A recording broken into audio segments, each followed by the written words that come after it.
Մոսկվան Հայաստանին թշնամի է նշանակել։ Ռուսաստանի ԱԳՆ պաշտոնական կայքը հրապարակել է գերտեսչության ղեկավար Սերգեյ Լավրովի «Ուկրաինան, եվրոպական և գլոբալ անվտանգությունը» վերտառությամբ հոդվածը, որը պետք է լույս տեսներ «Պոլիտիկո Եվրոպա» հանդեսում, բայց խմբագրության որոշմամբ վերջին պահին հրապարակումը բեկանվել է։ Բավական ընդարձակ տեքստում, որի վրա երևի աշխատել են նաև Լավրովի օգնականները, որևէ էական նորություն չկա, իսկ ոճից և տոնայնությունից պարզ հասկացվում է, որ Ռուսաստանի արտաքին գործերի նախարարը փորձել է պատասխանել եվրոպական եռյակի կողմից ուկրաինական պատերազմը դադարեցնելու և կարգավորման սկզբունքների մասին արված առաջարկությանը,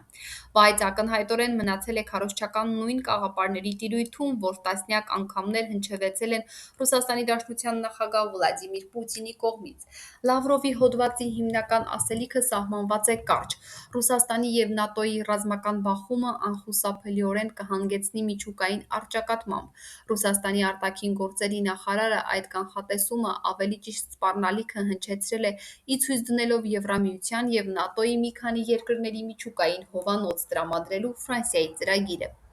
Լավրովը ընդգծել է, որ ռազմավարական ինքնուրույնությունը կարգախոսի ներքո Եվրոպայում տեղի է ունենում ուժային պոտենցիալի շուրջ ամրապնդում, ինչը նրա գնահատմամբ վկայում է, որ եվրոպական երկրները նախապատրաստվում են մինչև 2030 թվականը Ռուսաստանի հետ ռազմական հակամարտության մեջ մտնել։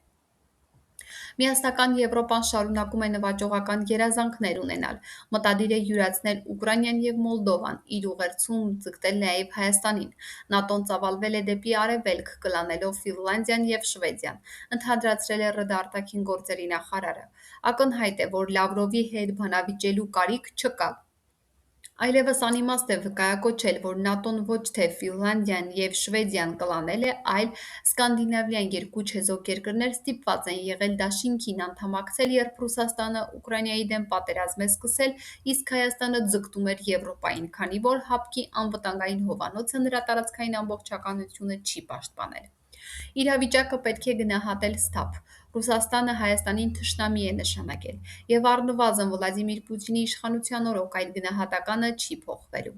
Ամենևին էլ պատահական չէ, որ ուժեղ Հայաստանը ընդդիմության համախմբման և այս ընթացքը կասեցնելու համար Մոսկվային դիմելու գործընթաց է նախաձեռնել։ Երբ 1920 թվականի սեպտեմբերին առաջին օրերին Բաքվում Արևելքի ժողովուրդների համագումարը Հայաստանի անկախ պետությունը ճանաչել է միջազգային իմպերիալիզմի գործակալ, հայ բոլշևիկները ոչ միայն համաձայնել են, այլև ողջունել են իրենց հայրենիքի կործանումը։ Հայաստանի նեոբոլշևիզմը կրկնվում է